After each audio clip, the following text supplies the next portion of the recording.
लाल shirt हो गया। हो गए भाई सर, गया। कह दो दिए दूसरा कोई बात नहीं, कोई बात नहीं, ठीक है ठीक है। तो मैं कह रहा था कि प्रोफेसर अल्फ्रेड मार्शल साहब जो हैं, जो गुजर चुके हैं, उन्होंने अपनी इस बात को समझाने के लिए बहुत प्रैक्टिकल और बहुत लॉजिकल तरीका अपनाया। बात बिल्कुल गलत नहीं है, बात बिल्कुल सही है कि आप अगर खुद ट्राई करो। फॉर एग्जाम्पल यहाँ पे गोलगप्पे वाला एग्जाम्पल थोड़ा सा फिट बैठता है, ज्यादा फिट बैठता है, बल्कि कि आपको पसंद है, हम सबको पसंद है, मुझे तो पर्सनली बहुत पसंद है। खिलाया गया पहला, वेरी गुड, बहुत अच्छा। दूसरा ठीक है, अच्छा है, नहीं दे दिया। तीसरा अभी भी अच्छा है, लेकिन 7। क्यों? उसके अंदर जो मसाला है वो अब बॉडी को उतना पसंद नहीं आ रहा जितना 3-4 दिन रुक करके हम वेट कर रहे थे कि गोलगप्पा खाएं। अब खा तो लिया, अब चौथा जबरदस्ती को खिला रहा, पसंद नहीं है, 3 दे दिया, चलो कोई नहीं। 5वां, अरे यार नहीं चाहिए ना, अब वो 0 आपने दे दिया। छठा आप वोमिट कर बैठे, सर दर्द हो गया, फीवर आ गया, इंडाइजेशन हो गया, गड़बड़ हो गई पेट के अंदर, दैट इज -3 वाली कंडीशन। और ये सच में होता है कि नहीं होता है? अगर और इन्होंने क्या कह दिया पहली assumption, ताकि कोई बाद में सवाल ना उठाए कि मैं डेली 6 दिन तक लगातार 6 गोलगप्पे खाऊं लेकिन मैं हर दिन 10 दूं। इन्होंने पहली assumption क्या रखी है कि गुड्स एंड सर्विसेज का जो प्रोडक्शन होगा, वो कंजम्पशन होगा, वो सिंगल टाइम का होगा, अभी होगा।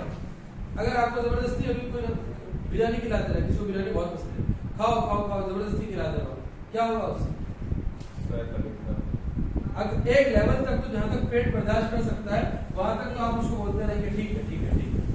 फिर ऐसा भी होगा 0 देंगे, फिर -3 -5 और जबरदस्ती खिलाएंगे तो हो सकता है कभी नाक से बाहर ना आए। ठीक है ना?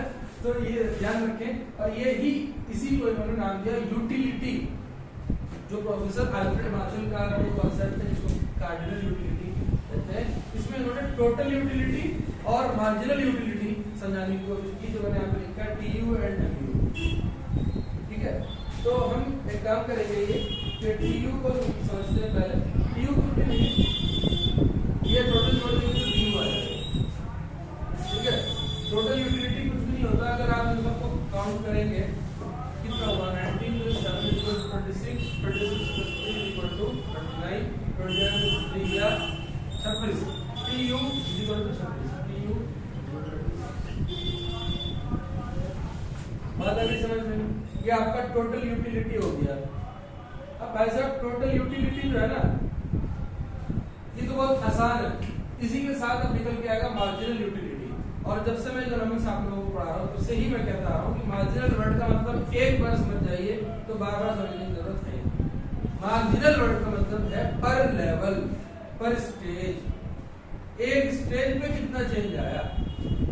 ठीक है, तो अब हम इसी से मार्जिनल यूटिलिटी निकाल सकते हैं। फर्स्ट वाले की तो अब निकाल सकते हैं इससे आराम से। अगर इसी से निकालना हो मार्जिनल यूटिलिटी तो पहले की तो कुछ भी नहीं निकलेगी, हटाओ। 10 और 9 में कितने का चेंज आया? 1। 9 और 7 में 2। इसमें 4। और हो गए -3, ये है आपका मार्जिनल यूटिलिटी। पर लेवल चेंज कितना है उसको आप कहेंगे ये मार्जिनल यूटिलिटी। अब ये मार्जिनल जो वर्ड है ये कई कई जगह इस्तेमाल होगा। मार्जिनल कॉस्ट में भी होगा, मार्जिनल सप्लाई में भी होगा, मार्जिनल रेवेन्यू में भी होगा। जहां जहां पर भी ये मार्जिनल प्रोडक्ट जो हम कल पढ़ रहे थे, मार्जिनल प्रोडक्ट वगैरह सब में इसका इस्तेमाल होगा। ठीक है ना? तो जितने भी कॉन्सेप्ट पर लेवल चेंज को दर्शाते हैं उसमें हम क्या कहेंगे, एम मार्जिनल वर्ड को इस्तेमाल करेंगे। चाहे वो मार्जिनल यूटिलिटी हो, चाहे वो मार्जिनल प्राइस हो, चाहे वो मार्जिनल डिमांड और सप्लाई हो। ठीक है, इसका फॉर्मूला आप जो है डॉट इस्तेमाल कर सकते हैं। MU marginal utility of N = TUN - TUN -1। कल शाम को जब हमारी क्लास हो रही थी तब भी मैंने इसी तरह का कोई फॉर्मूला आपको लिखवाया था। ये फॉर्मूला ही चलता जाएगा, समझेगा। और इसका दूसरा फॉर्मूला है J × TU / change in N। Same formula है लगभग, जो कल हम कौन से चैप्टर पढ़ रहे थे? कल हम प्रोडक्ट वाला कॉन्सेप्ट ऑफ प्रोडक्ट पढ़ रहे थे, तब भी हमने TP और MP के लिए सेम चीज इस्तेमाल करी थी। यहाँ पे भी हम सेम चीज, ये रिवीजन क्लासेस में इसमें हम उसका एग्जांपल दे रहे हैं कि हमने कल क्या पढ़ा था। तो TU और MU हो गया आपका। इसमें आप ध्यान ये रखेंगे कि कैसे डिफाइन करना है वो आप बुक से देखेंगे। समझाने का काम मेरा था, समझा नहीं। ठीक है, छोटा सा ब्रेक लेते हैं। जो है आपका law of diminishing marginal utility. Diminishing का मतलब क्या होता है? घटता हुआ, यानी गिरता हुआ। अब आप अगर इस टेबल को ही देखें, इस शेड्यूल को, इकोनॉमिक्स में टेबल को शेड्यूल कहते हैं। ये शेड्यूल है, इसी का अगर आप कर्व बनाना चाहें तो ये कुछ इस तरह का ग्राफ आपको मिलेगा। पहले ये 10 था, फिर ये 9 हुआ, फिर 7 हुआ, फिर 3 हुआ, फिर 0 हुआ, 10 पे ये 0 हुआ और फाइनली ये नीचे चला गया, -3 भी हो गया। ठीक है, तो ये ग्राफ जो है ये गिरता हुआ चलेगा। तो law of diminishing marginal utility states that ये हमेशा जो ग्राफ होगा वो गिरता चला जाएगा if a consumption of any goods and services will be consumed at a single time as per the theory of professor Alfred Marshall. Alfred Marshall की theory के हिसाब से अगर हम किसी भी गुड्स एंड सर्विसेज का प्रोडक्शन एक ही बार में करते चले जाएं तो हमारे नजदीक उसकी यूटिलिटी क्या हो जाएगी? कम होती जाएगी, गिरती चली जाएगी। और यूटिलिटी गिर रही है, आप देखिए गिर रही है ना। किसी लॉ को इन्होंने कहा कि law of diminishing marginal utility, अगर हम इसको चाहे शेड्यूल पे देखें या कर्व पे देखें, ये गिरती हुई चली जाएगी और finally in the first stage it decreases, then decreasing with higher rate and finally it decreases negative rate. Negative हो जाता है, फिर हो जाता है 0 हुआ यहाँ पर, फिर -3 हो गया। तो ये कब हुआ? जब ये लॉ था तभी तो हुआ। और ये हमें समझ में आ ही रहा है कि हमारी यूटिलिटी जो है वो कभी भी एक जैसी नहीं रहती। हम कभी किसी चीज को ज्यादा हो सकता है प्रेफर करें। जब हो सकता है बचपन में हमें कुछ ज्यादा पसंद होती थी कॉटन कैंडी। कॉटन कैंडी होती है ना, वो अभी भी वो खिला लोग खा लेते हैं हमको, वैसे बचपन में ज्यादा पसंद थी। लेकिन बड़े होने के बाद हमारी प्रेफरेंसेस बदल जाती है। बात यहाँ पे ये हो रही है कि प्रेफरेंसेस बदले ना बदले, आपकी जो एक वक्त में जो आप कंजम्पशन कर रहे हैं वो खाते खाते बोर हो जाएंगे थोड़ी ही देर में, आपकी तबीयत भी खराब हो सकती है और एक लिमिट तक ही अच्छा लगेगा। तो इसलिए यूटिलिटी गिरेगी और इसी को इन्होंने नाम दिया law of diminishing marginal utility का। और इसको दोनों तरीके से एग्जाम में अगर आ जाता है, आप दोनों तरीके से प्रूव करेंगे। आप शेड्यूल के से भी प्रूव करेंगे और इसी शेड्यूल को जब कर्व पे बना देंगे तो इससे भी प्रूव करेंगे। तो आपका ये प्रूव हो जाएगा law of diminishing marginal utility. ठीक है, अब यहाँ पे प्रोफेसर अल्फ्रेड मार्शल की बात खत्म हो गई, ये यहाँ पे कह के साइड हो गई। लेकिन अब जो बात आएगी वो प्रोफेसर हिग्स की आएगी, जो इस थ्योरी को बेसिकली दो स्कॉलर्स के नाम से जाना जाता है, हिग्स एंड एलन। दोनों ने मिलकर के इस पे काम किया था 1934 आई गेस। तो इन दोनों ने मिलकर के इस थ्योरी पे काम किया था। और तो ये सारा अब जो है आपको साइड रखना पड़ेगा। ये कहते हैं कि यूटिलिटी को दो कभी भी गिवन कॉन्सेप्ट में या गिवन टाइम पीरियड में यूटिलिटी को कभी भी हम नंबर्स में नहीं नाप सकते या यूटिल्स में नहीं नाप सकते। कैसे नाप सकते हैं? तो अब इनका कॉन्सेप्ट आप साइड रखिए, विद ड्यू रेस्पेक्ट हम दूसरा कॉन्सेप्ट भी समझ लेते हैं कि वो क्या कहते हैं। वो दो चीजों में जो है ना कंपैरिजन करते हैं। एक तरफ ले लेते हैं एप्पल और एक तरफ ले लेते हैं बनाना, कि एप्पल का कितना कंजम्पशन करेगा और बनाना का कितना कंजम्पशन करेगा। यहाँ पे लिखते हैं कॉम्बिनेशंस।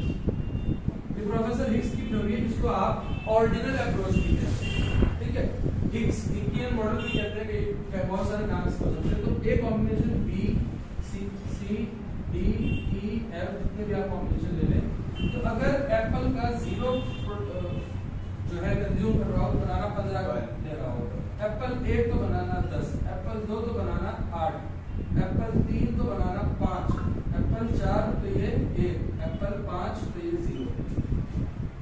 आया समझ में कुछ?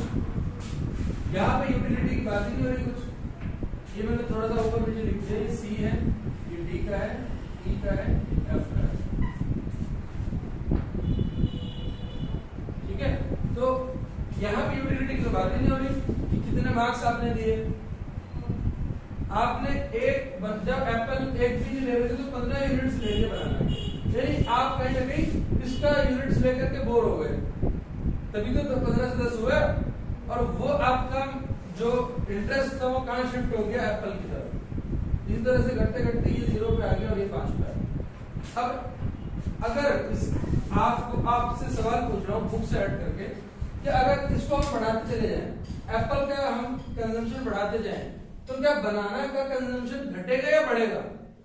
एक टाइम पीरियड ऐसा आएगा कि वो अपने आप बढ़ने लगेगा। क्यों बढ़ने लगेगा? क्योंकि फिर इससे बोर हो जाएगा ना एप्पल का खा के, फिर उसका इंटरेस्ट बनाना में शिफ्ट हो जाएगा। बात क्लियर समझ में आ गई? इसी को ये कर्व पे बनाते हैं जिसका नाम इन्होंने दिया है, यहाँ आपने लिखा, शायद मैंने लिखा था, नहीं लिखा तो आप लिख देता हूं, IC, इंडिफरेंस कर्व। इसी को इस कर्व का नाम जो इन्होंने दिया वो इंडिफरेंस कर्व दिया है। यानी जब एप्पल के 0 था तो हम इसको अगर बनाए तो ये अभी तो इतना वक्त नहीं है, एप्पल अगर हम इसको बनाए तो वो कुछ ऐसी शेप लेता है। ठीक है, कल हमने कौन सा कर्व पढ़ा था? पीपीसी कर्व था, पीपीसी और पीपीआर दोनों नाम है उसके। तो वो कॉन्केव था या कॉन्वेक्स था? वो कॉन्केव था। ये क्या है? कॉन्वेक्स। ये क्या है? कॉन्वेक्स। कौन सा शेप है? Convex. Convex to the origin. अच्छा, ये जो कल पीपीसी पढ़ा था, पीपीसी ऐसा था या ऐसा था? ऐसे था ना, अंदर की तरफ इनवर्ड्स, जबकि ये वाला जो ये convex to the ICs are always in convex to the origin. अपने ओरिजिन के लिए क्या होते हैं? कॉन्वेक्स होते हैं। तो ये बेसिकली कॉम्बिनेशन है और कुछ भी नहीं है। ध्यान रखिए, ये पहला कॉम्बिनेशन, ये दूसरा, 3 4 5 6। तो यहाँ पे लिखेंगे A B C D E। ठीक है,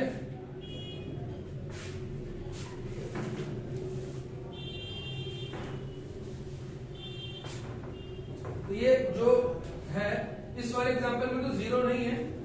चलिए हम इसको ऐसा कर देते हैं कुछ कि यहाँ पे 1 रखते हैं और यहाँ पे 1 रख देते हैं। चलो एक ले लिया इसने, इसको 2 कर देते हैं, क्योंकि फिर हमको टच करना पड़ेगा यहाँ पे 0 को और यहाँ पे 0 को टच करना पड़ेगा।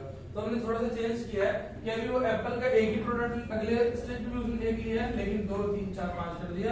यहाँ पे उसने 5 से 2 करके 1 पे लिया है, 0 नहीं किया। अगर 0 करेंगे तो फिर आईसी को टच कराना पड़ेगा एक्सिस से। तो हम यहाँ पे ये समझ लेते हैं कि आईसी जो बनेगा, इंडिफरेंस कर्व जो बनेगा, वो क्या शो करेगा? Combination of goods. समझ आ गया? कॉम्बिनेशन दिखाएगा। कॉम्बिनेशन कैसा कॉम्बिनेशन? एक एप्पल ले रहा तो बनाना कितना है?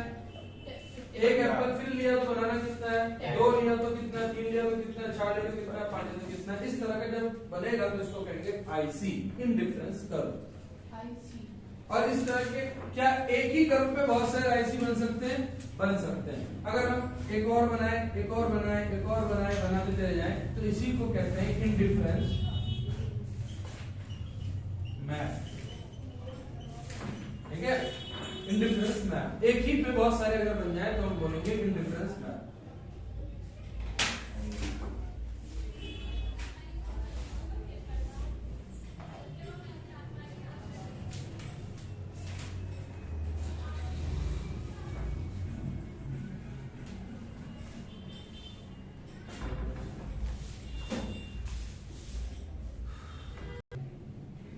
जो लास्ट है एक, इसको कहते हैं बजट